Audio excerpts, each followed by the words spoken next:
Start. विद्यार्थी मित्रांनो, तुम्हाला एक उत्सुकता असलेली एक बातमी सांगतो. तर माझा हा नातू आहे, माझ्या मुलीचा मुलगा आहे. तर त्यानं आता या जिल्हा पातळीवर कोणता रे खेळ, चेसमध्ये 7वा आलेला आहे.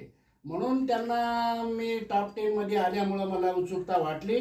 मी त्यांना आनंदाने एक गुच्छ घेऊन आलो. त्यांना गुच्छ आणि आम्ही पेढा भरवतो आहोत. त्यांच्या आजोबा सोबत आहेत, पेढा भरवतात. आणि यांनी कसा आला 7वा, हे दुसरा पहिलाच येत होता, पण त्यांना काहीतरी मिस्टेक झाली म्हणते. तो एका मिनिटात सांगते कसं झालं. सांग मित्रांनो, काय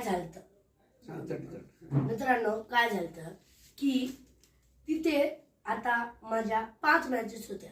पहिली मॅच तर मी हारली.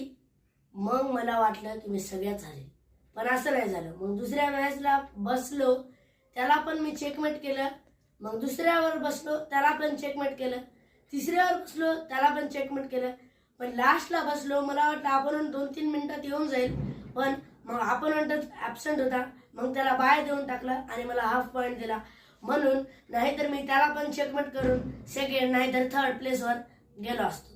असं पण तुम्ही पण असंच खेळायचा प्रयत्न करा. प्रत्येक कॉलेजमध्ये या आणि तुम्हाला हे विद्यार्थ्याला शाबासकीच्या आशीर्वादाची थाप दिल्याशिवाय विद्यार्थी पुढे जात नाही.